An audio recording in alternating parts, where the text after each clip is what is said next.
All right. Well, the first item we have this afternoon on our work session agenda is an update from our partners from the Greenville Drive, who I believe your opening day is less than 2 weeks away at this point. Right. I don't want to steal all the thunder from the presentation today, but yes, it's March 23rd already, Mayor. It's baseball season. Week from Thursday. That's right. Okay, so with that, I would like to introduce Craig Brown and Jeff Brown from the Greenville Drive, and they will present their update to us now. Awesome. Well, thank you very much. Good. Technology is not my biggest strength, but no, I mean, it's a privilege to be able to come before you this afternoon. Quite honestly, this is our 21st year of, actually 20th year of coming before you to kind of give an update. It's a best practice thing that we do at the time to, just kind of share some of the highlights of the drive, make sure we get input from the city and the community in terms of some of the things that maybe we should be considering. And it's really what grows and helps our partnership, prosper.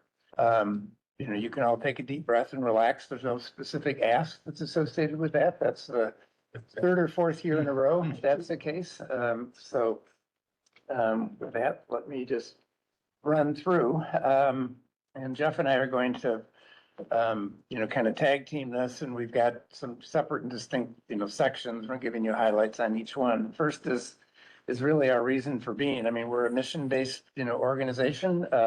You've heard me reference, if you haven't, you should have, but we like to think of Fluor Field as the front porch of the community. That's what the media has said to us, and we wholeheartedly embrace that positioning. Actually, Lillian Brock Fleming said it best now, 21 years ago at the groundbreaking, that this is about much more than baseball. And as you maybe heard me say, I wasn't totally sure what Lillian meant at that time. But I learned she was a very strong visionary, but we're not in the business of baseball. I mean, we're in the business of making memories. Yes. And seeing Sam here, we're also in the business of economic development. That's been the piece of the puzzle, if you will, that's going to open for us. And that's the piece that we actually find most rewarding and invigorating, is helping the community grow in many different ways.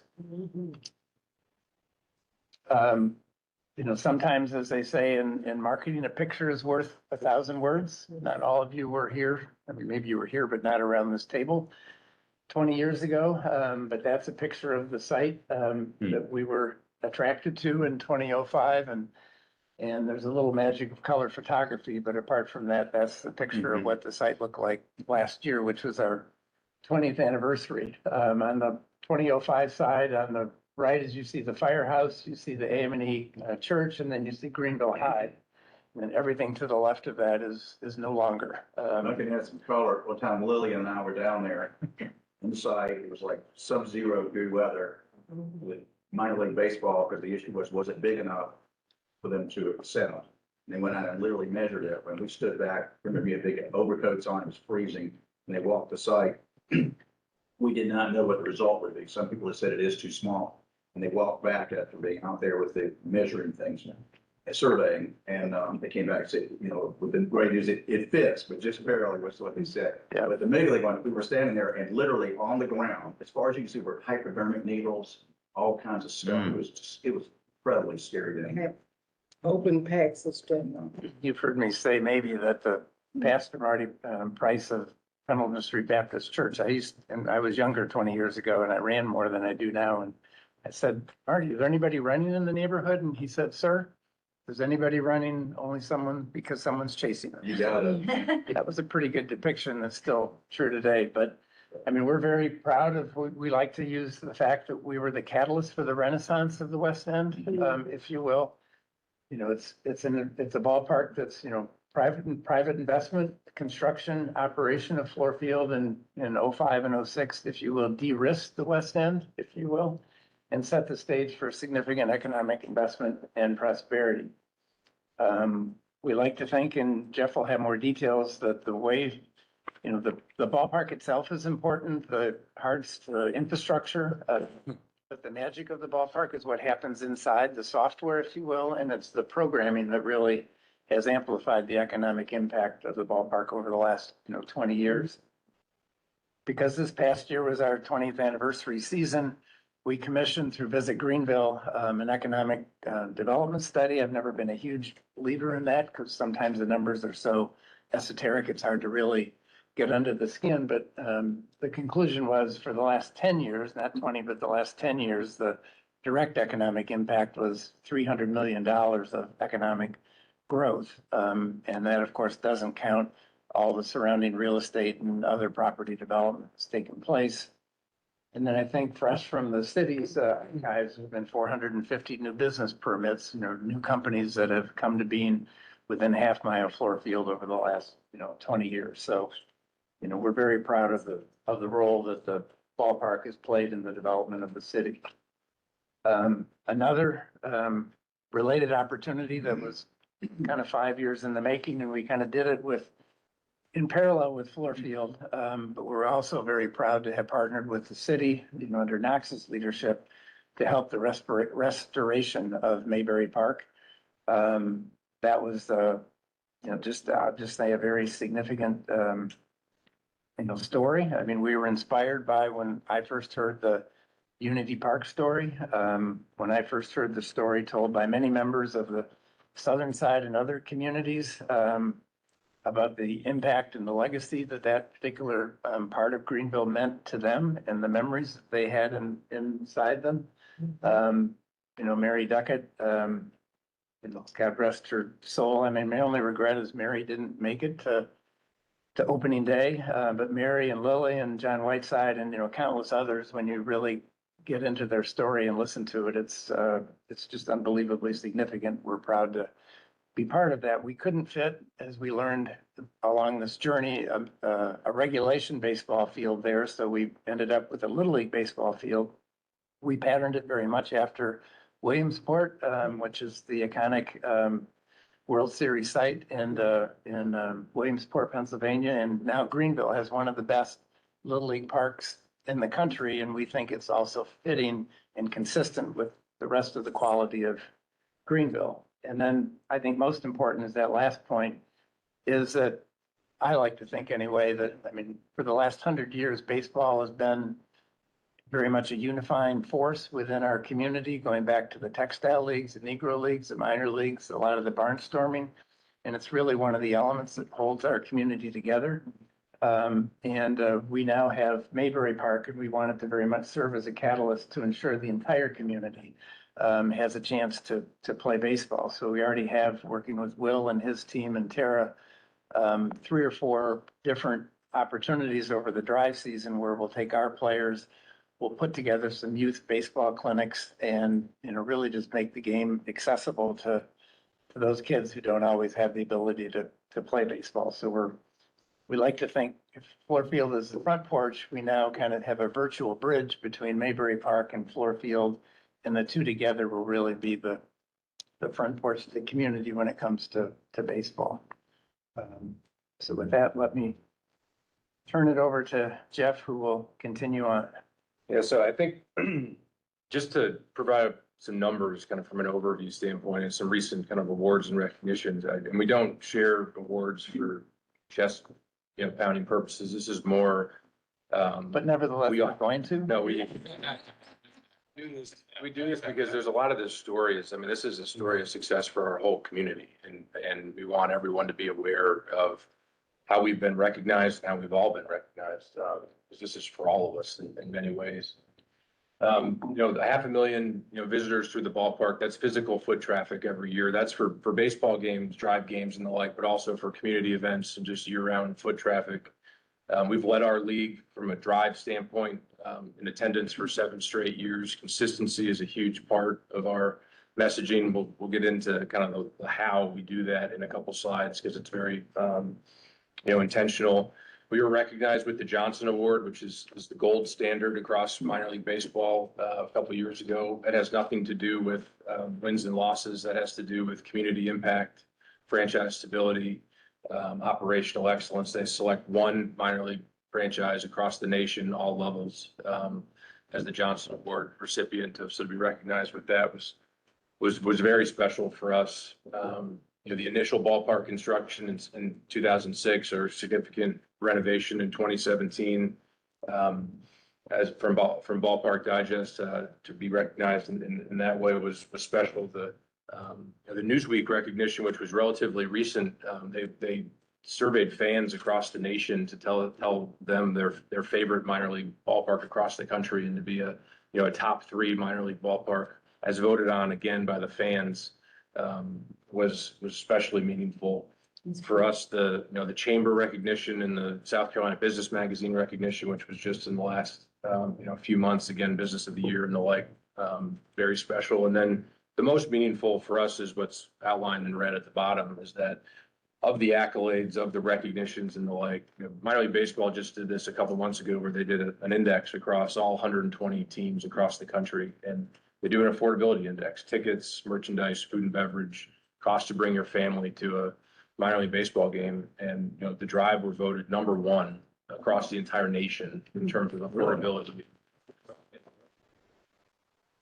Cost to bring your family to a Drive game is the most affordable across Did the study, I mean, what's the minor league baseball. minor league baseball? Yeah, surveying out to each Put out a individual. press release on that or anything, and don't do that? So that's where we kind of go back and forth with shouting. It was tucked into part of our kind of opening week, what's new at Fluor Field kind of story that started to trickle out last week a little bit. You'll see it as a part of, because it's just a natural part of everything that we do. I mean, every We decision. have media in the room today, so the secret's out. Yeah, they should already know as of a couple of minutes ago. So, Give TV media too, and bring a typical family there or something, and have a little quasi ceremony or something. That's really commendable. I think it fits under the adage, just because you can raise prices doesn't mean that you should. And that goes back to the front porch positioning, and so we just take our location in the West End very seriously, and that's probably the best way to kind of show that in black and white.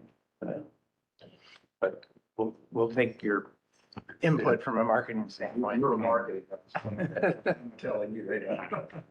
That's significant. and then Well, the other thing is, because, we like to think we're a value proposition. Value is the combination of, price and quality. And so, we don't want to be cheap, because we think the experience is top notch. So, there's that fine line as well.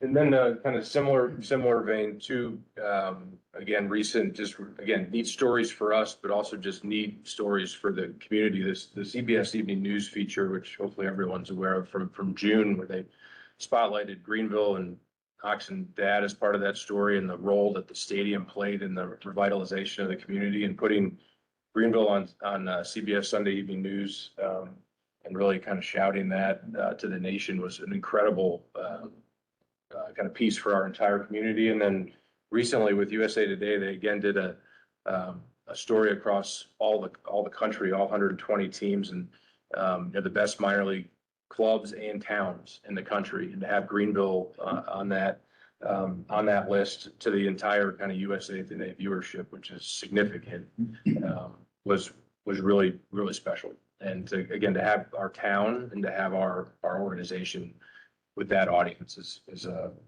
especially meaningful for us. It was disappointing that CBS shot for 2 days and I only had about 20 seconds. Yeah.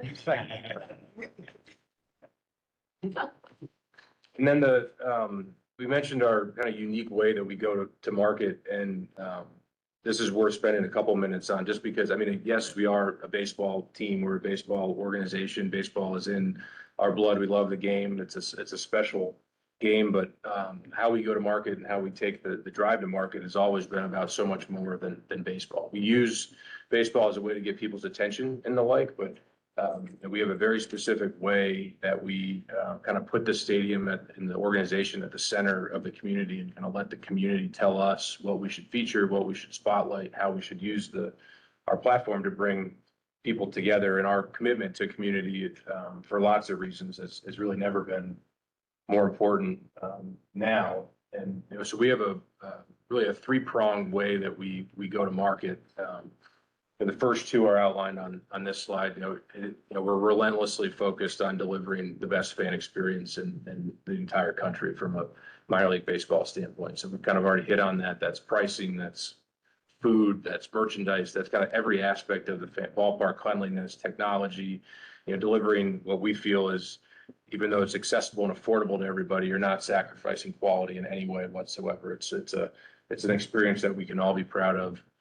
The second part is, being a partner for the community, showcasing, I mean, this area of the country and the fastest growing state in the nation, this is one of the most special places in the country to be right now. And why is that? So shining a very bright light on the upstate, on Greenville specifically, and why the quality of life here is what it is, and using our games and our events to celebrate that specifically. And then the third prong of our strategy is, this is the most unique, I think, kind of way that we go to market. And we already talked about economic development, economic impact, and yes, there's the bricks and mortar side of economic development, but there's also the softer side of economic development that's so crucial for any community's success.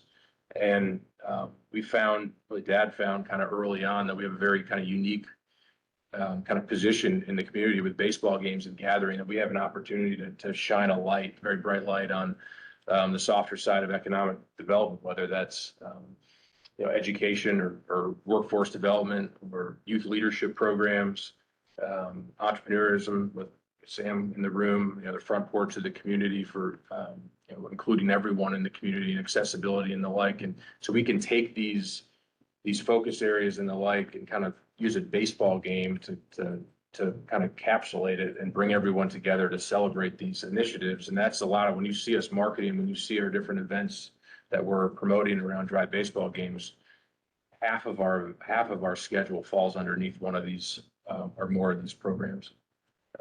When you talk to the leadership of the various organizations in the upstate and you ask them what keeps them awake at night and what's the single greatest, gating factor in their growth, I mean, it's on this list. And so that's where we've taken that list and then tried to come up with entertainment oriented events that help to mitigate some of the concerns that they have. And these next couple of slides, I mean, we could spend multiple hours going through our entire schedule, but just to pull out kind of specific examples of when we talk about, our events and our programs, kind of focusing on workforce first. I mean, these are 4 different pillars focused on relevant industries to our community, whether it's manufacturing, whether it's aerospace, whether it's healthcare, whether it's innovation. For over a decade now, we've had drive games around one of these events where we really showcase the industry, showcase the work that's taking place. And then we host a huge career fair with complimentary tickets for all students in the community. They come out and they learn, they come out and we're building our workforce, our community's workforce for the future. And it's unique because it's at a baseball game and you're getting people's attention because you're at a baseball game. And the tens of thousands of kids that have come through and learned and been inspired. And so much so that the Department of Employment Workforce identifies a state community champion of workforce every year. We just met Director Floyd last week. We were a finalist for the award this year, statewide recognition of workforce impact. And you look at the other winners from past years, I mean, those are some pretty big names, companies that are the Boeings, the BMWs, and the Michelins and the like. So to see the impact that we can have with our 30-person organization in downtown Greenville and our community and the like, with some of these programs, it's inspiring, it's motivating for us, and it's why we do kind of what we do. We did thank the director for allowing us to use his parking lot, allowing the city to use his parking lot for parking during games, which he was very aware of and happy to do. Good. And then a few other examples. I mean, our reading program, which hopefully everyone's familiar with in this room. I mean, such a simple program, right? I mean, it's read 5 books or read 500 pages within a 5-week time frame. If you do so, you get a ticket to the game, you get a hat, the parade around the field, you get a chance to be recognized. This is an 18-year running program at this point. We've had 1.4 million reading all-stars come through. It's incredible. This isn't a rocket science idea. This is a really simple idea, but to see, again, you do this somewhere else and not at a baseball game, you're going to see the same excitement, the same impact, the same energy around the program. The driver behind that, and 20 years ago, I was reading a publication that said the graduation rate was 75% or the dropout rate was a reciprocal 25%. And then when you dig into that, and I'm simplifying, But a lot of the kids, when they get to middle school and high school, if they don't have the reading skills, learning becomes frustrating and they ultimately get disenfranchised and dropped out. So the notion being if we can make sure they get the reading skills when they're young and involve our players as to why reading is important to them, even though our players are great athletes, it sets a great role model. And then it's using K-3, using reading to learn or learning to read, and then 4 through 12 using your reading skills to learn. And now the dropout rate is, I think, about 9%. We let Dr. Royster take most of the credit for that, but we do feel that we've played a role in helping the improved dropout rate and the great progress that Greenville County Schools has made on that one particular metric. Yeah. And then a couple other examples on this slide. I mean, Drive Business Downtown that's our only weekday day game of the year. That's a 14-year running event that's all about celebrating the role that downtown economy and the companies invested in the downtown play in the economic development success of our area, of our region and the like. And again, 14-year running event, the dollars that are raised for charity for that's designated each year, the dollars that have gone back to those Greenville-based charities has been a really incredible program. You know, our Jackie Robinson Day, which is April 19th across all of baseball every year, you know, we've turned that into not just I shouldn't say not just, I mean, it's an incredible celebration of Jackie Robinson, and we've used that day to broaden the whole celebration to bring in the Black Spinners, which Dad already mentioned as part of the Mayberry story and the like. You know, early in the day on that April 19th day, working with Davita and her team, we have a HBCU college fair where millions of dollars of scholarships are given out to kids, to historically Black colleges and the like. It's just taking our programming and our events centered around a very needed initiative and then using the ballpark as a way to bring people together around those initiatives and the like. And then our most favorite day is Green Day, which the next slide, You all are dressed up. We're all ready. everyone's very familiar with Green Day. You know, the city of Greenville's birthday celebration at Ford Field every year. Wednesday, August 5th is this year's date, so hopefully put that on your calendar. And We just need to get Green Day to come play at Green Day. I've heard that a few times. Had a few times. But this is again, it's a weekday in August where we celebrate the city's birthday and the impact and the leaders of it. To have an honor, we have a Green Day honoree. That's you can see the prior year honorees. I mean, these are heroes of our community that have had such incredible impact and success. And we turn it into, working with Shannon and your team. It's a big, annual City of Greenville picnic celebration every year that the employees get to come out and celebrate together with their families as part of the broader city celebration. And it's just a really neat chance to spotlight the city, to celebrate the city, and to really thank the city as part of one of our drive games each year. Camilla's here too. Camilla always sings the national anthem, which is incredibly special. We have her in a long-term contract that Anytime. probably have some disclosure requirements. And then, partnerships are such a key part of our world, of everything, of our success, of our long-term success, current success, and the like. This first slide is corporate partnerships.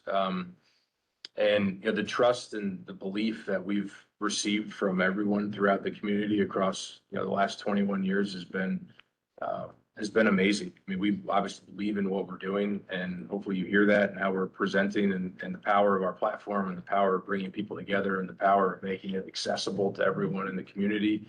But we need the community and the corporate community and the broader community to believe in us. And so to have the support, the first part being the corporate partner group, and then the second part being, the broader community organizations as well. And it's impossible to get everyone on this slide. This is just a snapshot. I mean, the city at the very top of this list and the like, but one of our most favorite things is to meet new groups, meet new community organizations that are doing great work. They're in the community. They're committed to making our community a better place.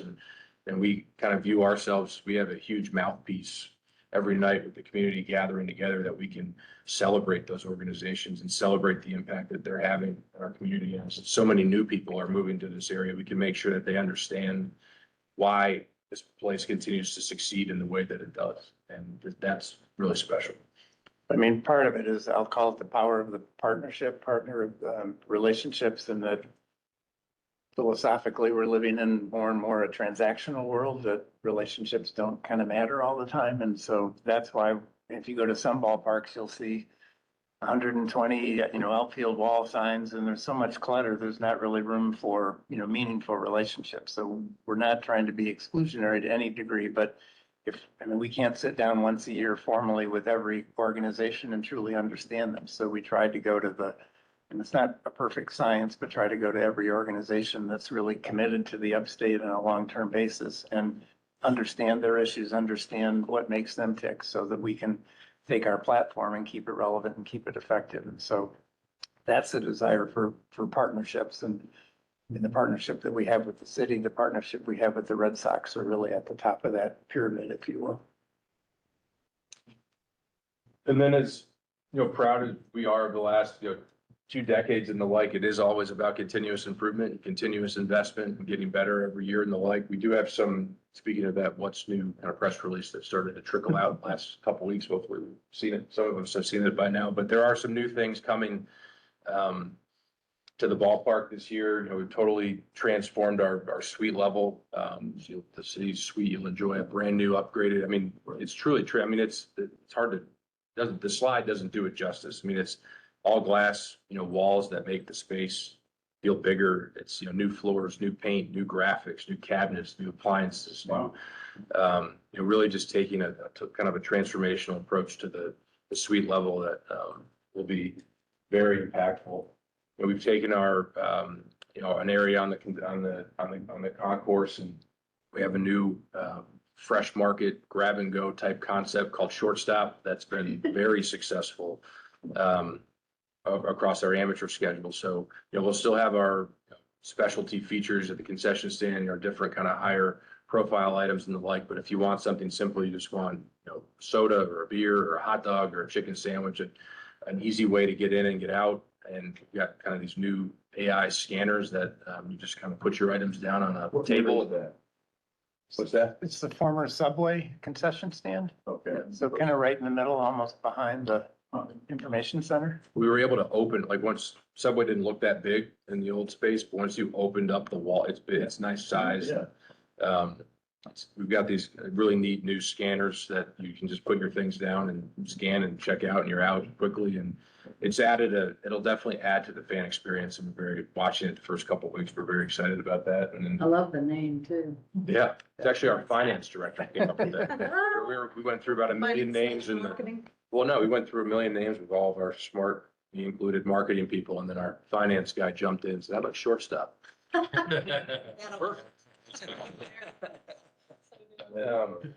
And then continuing to invest in our, technology and across kind of any type of stadium or arena now. So critically important, made some very significant investments to the ballpark technology, coverage and bandwidth and stability and the like. Now our coverage area and our kind of our whole network size is on par with Major League Baseball stadiums. So we'll get to enjoy kind of Major League Baseball quality technology at Ford Field starting this season. Then the next piece, this is actually the tip of the hat to 2027. Coming out of the ground on the corner of Markley and Main Street is the SunCap, development. And we've built a 3,500 square foot retail space on the retail line of that, right across from the will call window across Markley Street. And you can see it's a very substantial footprint that we have there. It's kind of been 5 years in the making. Thank you to the city for investing in, the parking structure. You all invested $5 million or thereabouts to allow for 140 public parking spaces in their parking structure. Most multifamily developments only build parking for the families that live there. We made the point, and you were very good in listening, we only have one next door neighbor, and this was our next door neighbor, and there's now 140 public parking, or will be in 27 public parking spaces, right next door. We're formatting the store in what we're calling the Mill City Modern. You'll have to wait until see how that comes out, but in our view, we're starting to activate Markley Street in the same way that we activated Field Street in, in years gone by. So we're very excited about that. So the next section, now we're leaving the drive, if you will, and going to the industry in which we operate. There's a partnership that exists between Major and Minor League Baseball called the Player Development League Partnership. It was born in the year 2021, so we're kind of coming up on 5 years. Just like every industry in the planet, the baseball industry, and I'll call it the business of baseball, is evolving rapidly. So as I say, there's nothing for you all to do, but I think being aware of the changes within the industry are important. Baseball operated pretty much status quo for 100 years or so, up until 2021. And then that changed, rather abruptly. And so what was really leading the change, there's a stronger alliance between Major and Minor League Baseball. I like to say if we were all tasked with the challenge of, okay, what do you think the relationship should be between Major and Minor League Baseball? I think you would come up with something relatively similar to where we are now. But if you've operated, and you see this in a lot of your council meetings, I'm sure, but if you've operated a certain way for 100 years, it's real hard to affect change in a seamless way. So it was launched in 2021. There's now 120 affiliated teams. At the time, there were 160. So it was a very big change. 40 cities lost affiliated baseball. So that was a real wake-up call, if you will. Thankfully, we were in a position of strength because, quite frankly, with our relationship with the city and doing some proactive investments and our relationship with the Red Sox. So to me, the lesson there is you want relationships and partnerships before you really need them, because when you need them, it's too late to build them. But we were in a position of strength, and they were looking to improve facilities, improve player working conditions, and greater alignment of operating methods.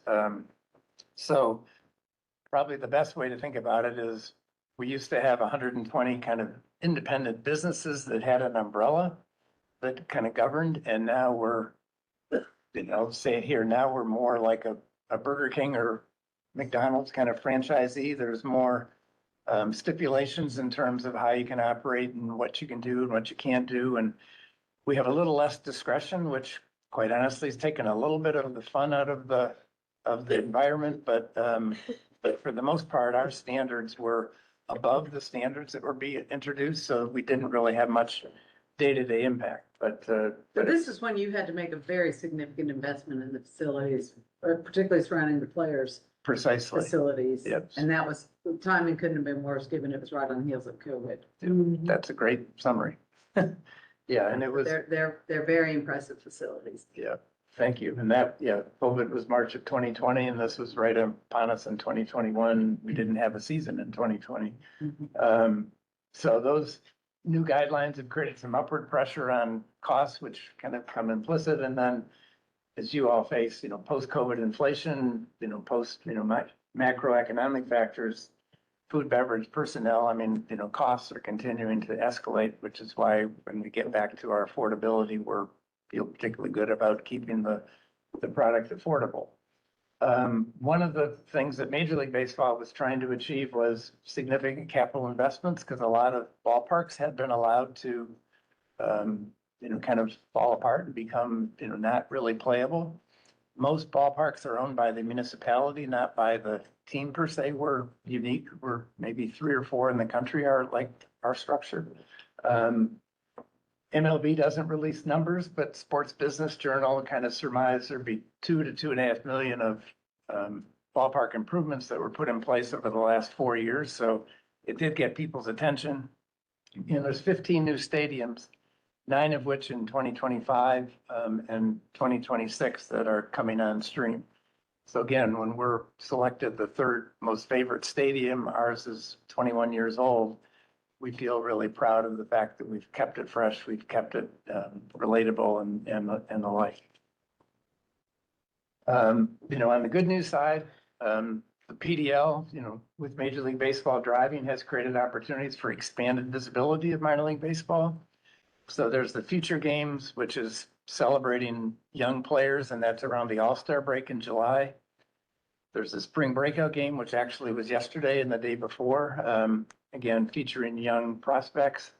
And then this season, there'll be 4 or 5 outside the line feature segments taking a high profile prospect. The Red Sox very well could be one of those since they have more than their share of high profile prospects. And fundamentally, their Major League Baseball is trying to get the minor league players more famous, if you will, before they make the major leagues. If you think of the NFL and the NBA, their players are already famous before they get there, and ours are pretty much anonymous, if you will. And so making them more visibility, more famous. So that's all good news. And then, we have invested a lot in our broadcast quality, and we're very excited to announce, we do have a press release coming out on this, Knox, that now all our games are carried on both MILB TV.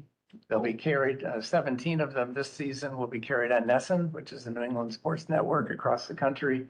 And the Palmetto Sports Network, the Fox affiliate locally will have about 50, 55 games. So we're getting more distribution, and we have a very high quality broadcast. And then,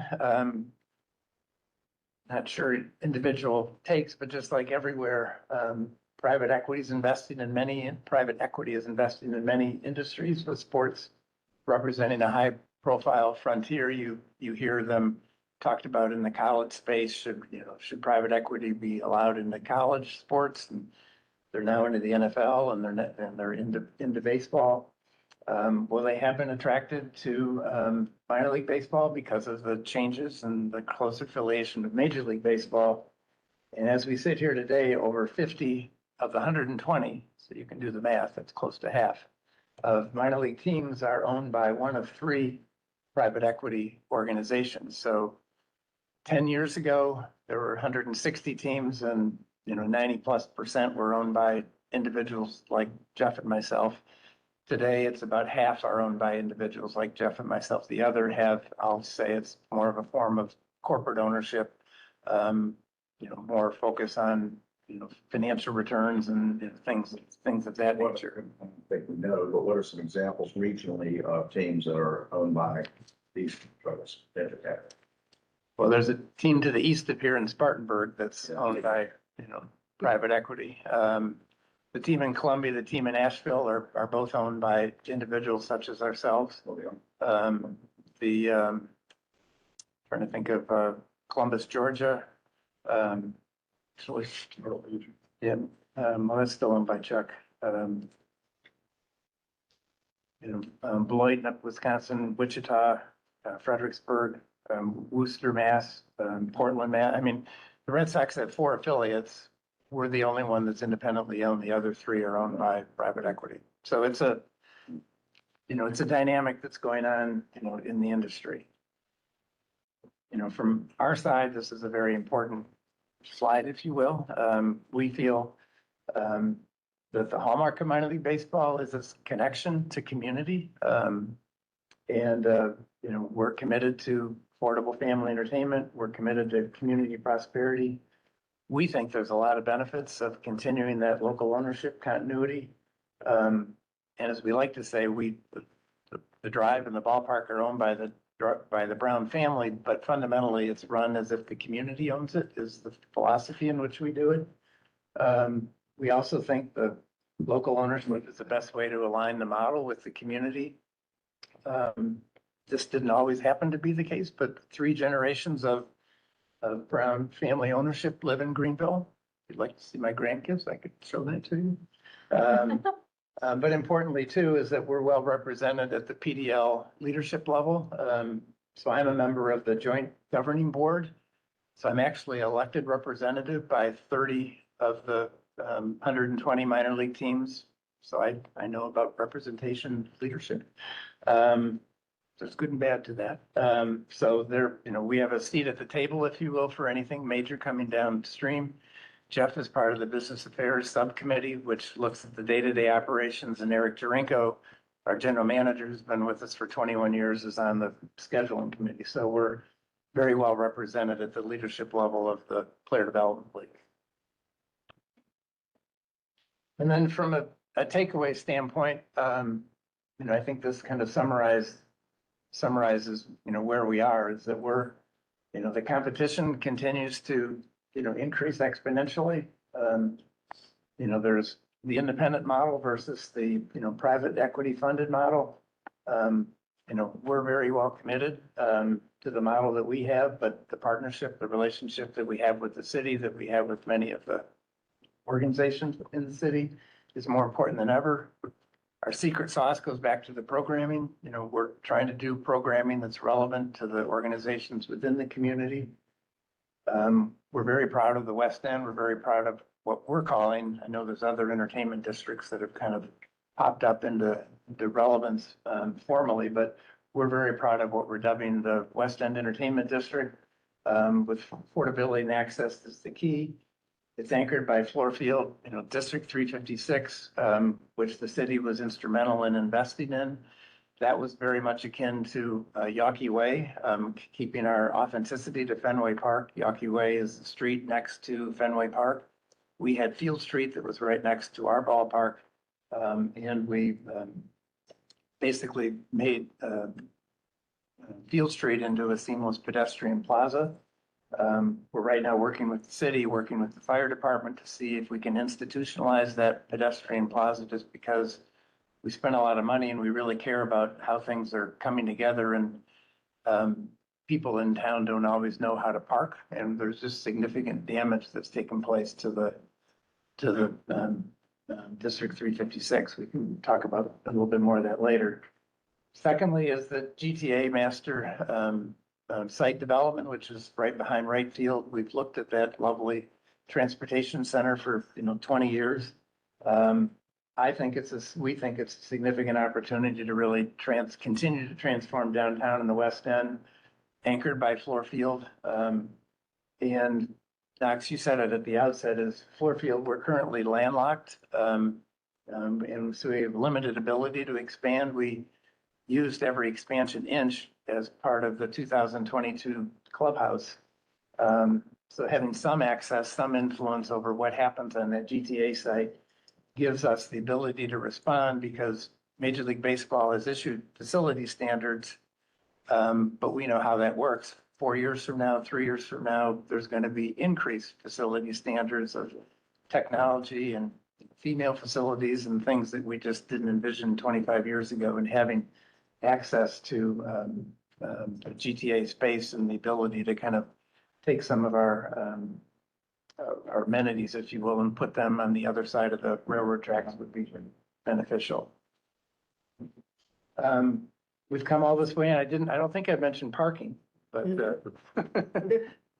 so the good news is, the highlight is, we think parking is solved for 2027 and beyond. Shannon and others have worked tirelessly to get there. The challenge for this year is even greater than it was the last 2 years, because we lost the former Citgo space, because Bullwright is building their hotel.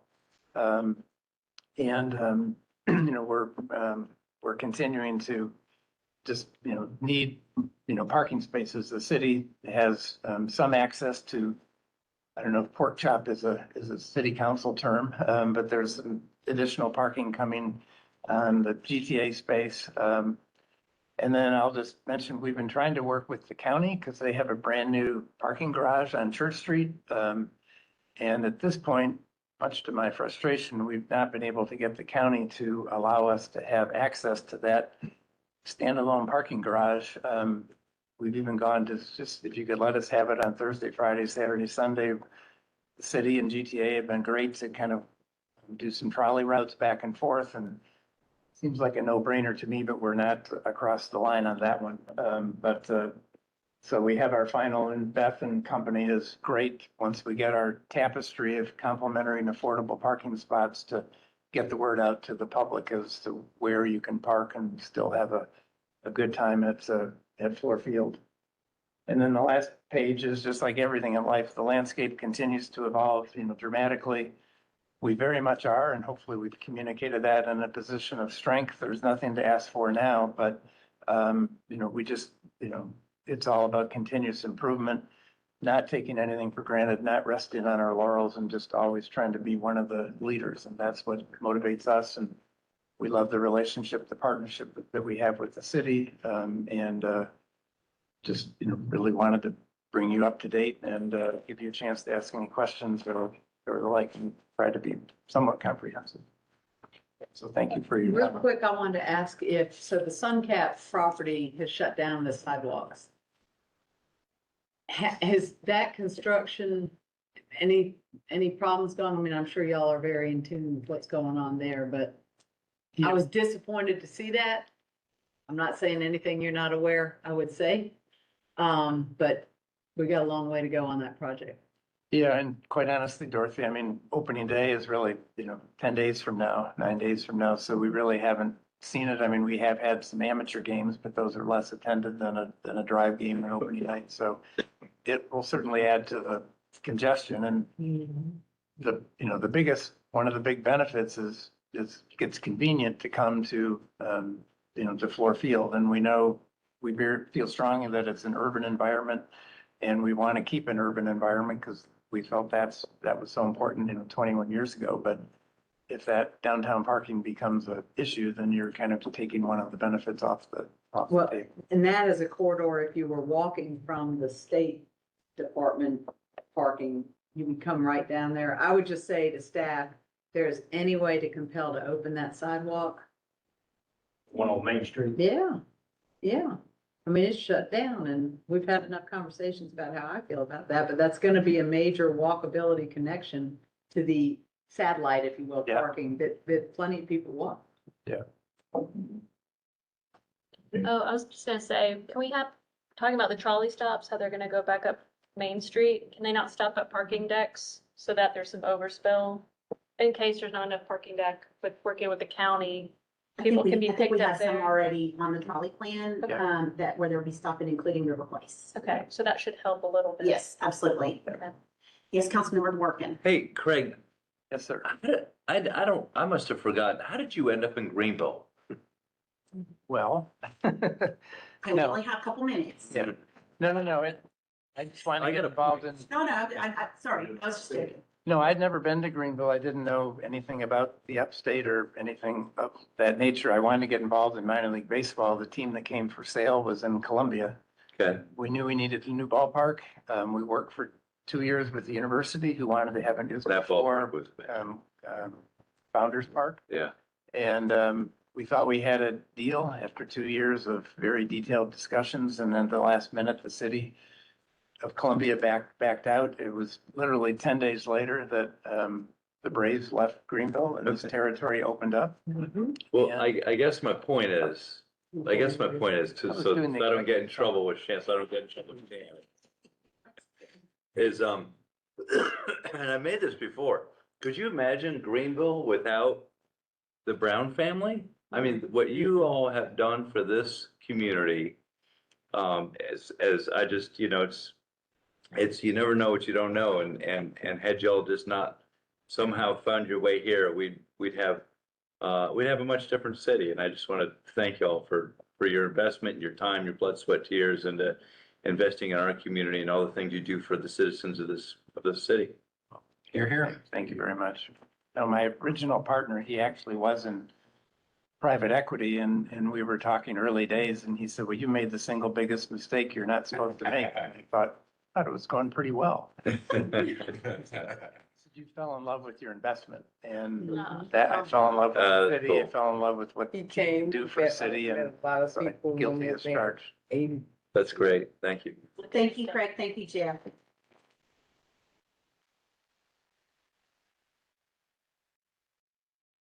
And we're excited about opening day Yeah, Us too. we are too. and maybe another championship. Well, Oh, There's always opportunity. rumor has it we'll have, a good number of the top prospects by the Red Sox, so it should Oh. hold us in good stead. That's exciting.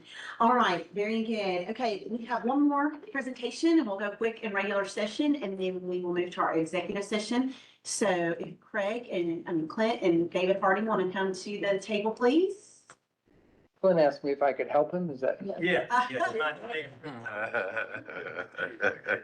Is your back? Okay.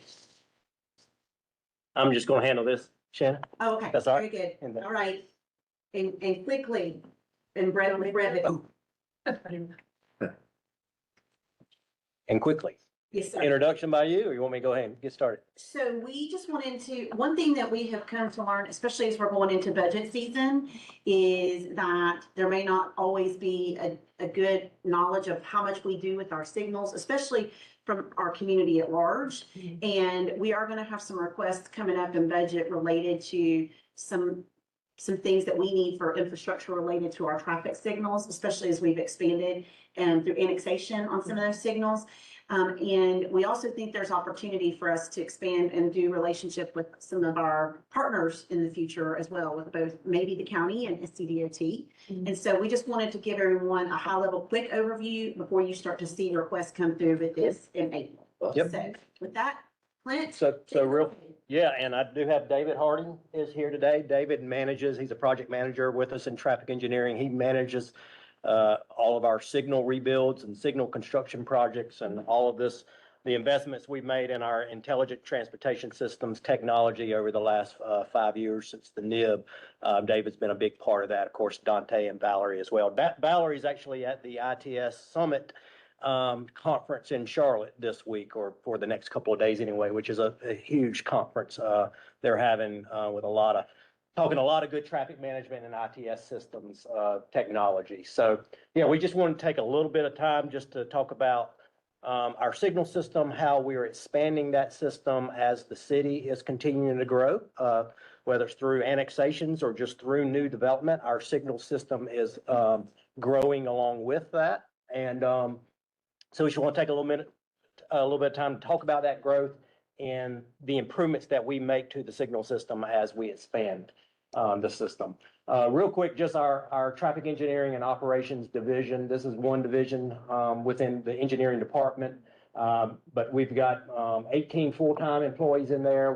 We do have one contract employee, and that's our TMC operator, Marcus. Six of those personnel are engineers and or office and admin staff, and our TMC employees. And then 13 of the staff members in traffic are our field operations crew. So they're the boots on the grounds that are doing all of the maintenance work behind our systems, installing all this new technology that y'all have been investing in over the last few years. And they just do a phenomenal job. They definitely work behind the scenes, and they don't want to be in the limelight by any means, but they do a fantastic job. We got a really solid team there. We're responsible for 217 signals. About 10% of those are actually city-owned signals. The rest of those are signals that we maintain through an agreement with SCDOT. So they're SCDOT-owned signals that we maintain through an agreement with them. Of interesting note, 44 signals of that 217 are actually on mast arms that are owned by Duke Energy. That brings a whole nother challenge. A lot of our mast arms in our CBD and the immediate area around the CBD are mast arms poles owned by Duke Energy. Anytime there's damage to those poles, anytime we want to add cameras or new technology to those poles, it goes through a process of review and approval with Duke. It just adds another kind of element to the coordination there. We get about 433,000 a year annually that goes towards signal maintenance. Majority of that is through our signal maintenance agreement with SCDOT, and then we have operating funds that go towards that as well. A lot of the work that we do, about 50% of the work that our crews do is associated with signal maintenance. We also maintain a lot of signs in the city and pavement markings as well. This just kind of shows our maintenance history, and we kind of went back to 2011. There's nothing special about 2011, but it was just a good starting point for us. But you can see how our signal system has grown over that time. Majority of growth we see is, or about half of that growth is through annexations. We've also added to the system just through new construction and projects that we've done. More recently with some of these SCDOT road takeovers that we're looking at, it's also bringing some systems online to us. We kind of show with some information of kind of how we compare to just national standards when it comes to signal maintenance, how many technicians on standards kind of recommended you have per number of signals that you have. And we're in really good standing right now. We're on that low end of the good performance for a good performing signal system. As we grow our system and expand it and take in more signal systems and signals to our system, we'll obviously that's something we'll have to keep in mind as we continue to grow, is our resources that goes into managing those and maintaining those. We've seen a huge investment since the NIB in our ITS deployment. It's been wonderful. I think y'all have all seen the capabilities that it affords us with our TMC and to really do that active transportation management that we're currently doing. But there's a lot of manpower that goes into making that happen as well. Just to recap, I mean, y'all are familiar with this through the NIB, but our signal technology, anytime we take a signal into our system, our goal is to improve that signal up to our standards. And that includes our not only getting our communications to it, that's the backbone of everything we're able to do from the TMC, is having communications so that we can see the signal from our TMC. But also the video monitoring, where we can do the active monitoring of traffic. We have the travel time monitoring. That's the Bluetooth devices that allow us to just kind of see how our corridors are performing, compare it to a historical, and see when we have kind of non-recurring congestion or just some kind of incident that may be happening on a road causing some unusual congestion. We can quickly see that. Using the cameras, we can kind of see what's going on before we just dispatch a crew out to the scene to do something. We can have as much information as possible. The video detection, it's a very expensive technology, but it's what we're expanding to. We have a large part of our signals right now are using video detection. That's using a camera to detect the vehicles and help with the phasing of the signals, as opposed to the traditional loops that you might see in the pavement. We're slowly navigating away from the loops to the video detection. The video detection also gives us the ability to collect data on vehicles, and it also allows us to do more detection, like as we start expanding to bike and ped detection with our signals. Of course, the emergency response with our EVP is a huge benefit, but all of this technology is kind of our new standard, if you will, for our signals. When we have those, we want to be able to communicate with those signals from our TMC. We want to be able to provide our community with the best resources that we can to manage that signal system, manage traffic, and also with the EVP to get the emergency response that we're looking for. Just real quick, status update on our ITS and our signal system. Right now, we're about 80% online with communications. So about 80% of our signals we can see and talk to from our TMC. That's a huge ability to be able to do that. Our preference for that communications is through fiber optic lines, communication lines. That project, actually DOT, I mean, they're one of our major partners in all of this. They are installing the fiber optic system for us. Right now, their funding is at a standstill, so that fiber optic expansion is on hold. But we have been working with them on cellular modems, as well as point-to-point radios as secondary communications devices. So we expect to have 100% of our signals online as far as communications in some form of communication by the end of this year. And that's going to be a really nice feature to be able to have. But we're making good progress there. The EVP with our emergency vehicle preemption, we have units installed at 210 units installed. We're currently at 217 signals. So as we've added some signals through the recent Cherrydale annexation, those are some signals we do need to deploy some of these EVP units to. And as we continue to grow, we will expand the EVP technology to these other signals. We're currently drive testing all of the emergency vehicle preemption devices Troubleshooting a lot, that's taken a little bit longer than we expected. We had expected to kind of have a pilot project ready to roll out by early spring, and we're probably looking at sometime this summer before we have this first pilot project ready to go. But we're making great progress. We've been working closely with James Kill and his team, and they've installed some of the transit priority systems on their units, and we're working with Brian Horton and his team as well. As far as the NIB investments that we made back in 2021, we're about 90% complete with those investments. That was a lot of equipment technology that we purchased, and our crews in-house are installing that technology. So these are really nice enhancements to the signal system.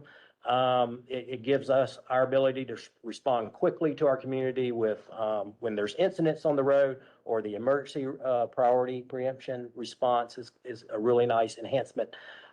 So as we grow with the city, we're trying to grow in a very responsible way with the signal system as well. Thank you, Clint. Yes, Councilmember Dow and then Councilmember Gibson.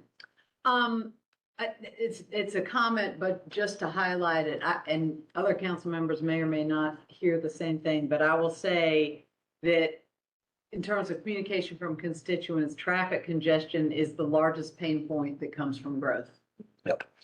It's not the only pain point, but I would say it's the largest pain point. In other words, if the people came to Greenville as a new home and never brought a car, I think the reaction to growth might change significantly. But that is not realistic. So it is a real pain point. And in my view, we need to continue to invest in technology as one of the most significant tools we are using to address and alleviate congestion as we are able. I didn't even think about the impact from annexation and the cost that it puts on this particular program. It puts a cost on a lot of things, but this in particular, think about, we just had an earlier review of Judson. That's a huge annexation. There are a lot of signals in there.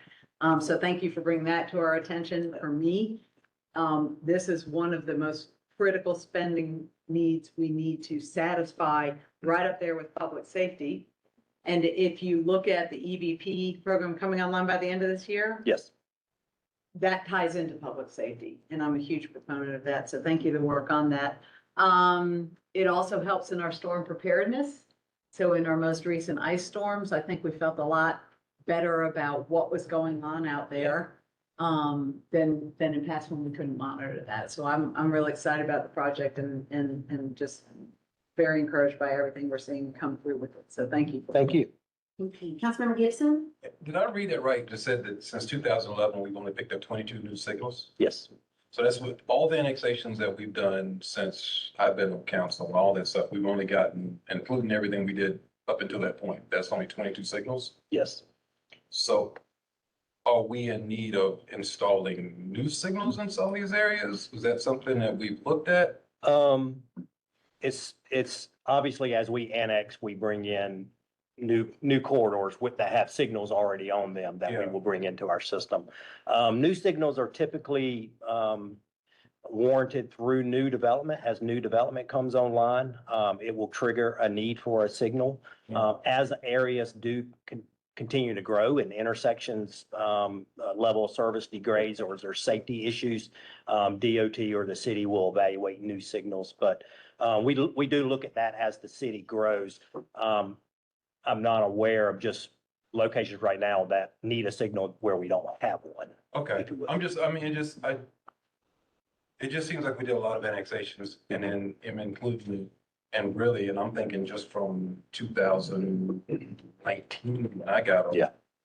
Council, and you're saying even with 8 years before that, Yeah. the total amount of signals that have been included in all that's in like 22. I will say that annexations really have picked up here. Yeah. Really, since Absolutely, yeah. 2019, 2018. But when we annex, we're annexing lots of parcels. Sometimes it only involves a certain Yeah, fraction of the I hear road, you. Okay, if you will. all right. Now, we are currently looking at about 17 signals on Woodruff Road. Yeah, There at Shops at Green Ridge, Magnolia Park area. We're in discussions with SCD, DOT about taking that signal into our system so we can manage that from the TMC. I think there's pending annexations that Austin's working on that would involve other signals. So we could see anywhere from 20 to 30 signals added in the next year or so. okay. All right, good deal. All right, thank you. Thank you, Thank you. Councilmember Gibson. Or just along with the manager mentioned, what's happening is, residents don't know where the city county line is, and we have certain pinch points like Cherrydale and then, of course, Woodruff Road. And so we've had some really good discussions with the county. There's a good possibility the county's going to partner with us. We hope that happens. It could benefit both of us. And, of course, they were extremely impressed by what we've created through our improvement bond and, we have a state-of-the-art system. Nobody has it in Greenville County. Nobody has it in the state of South Carolina. We have the only one. And they're very impressed. And so they're looking at, maybe working with us on something like that. So they don't have to reinvent it. They can sort of piggyback on top of Yeah. what we've done. All right, last question with Mr. Councilmember Brazington. Thank you, Madam City Manager. In the interest of time, you'll have to respond. You can give me one off. I love what's being done with throughputs, Lawrence Road, even Augusta Road. I mean, some of it's out of necessity to keep traffic flowing, some's convenience. The flip side of that is there can be prolonged, if not extensive waits on those throughput roads. So as a follow-up, I'd love to know how we're monitoring that and if there is a quote unquote unacceptable wait for the benefit of throughput and how we gauge that. That's one.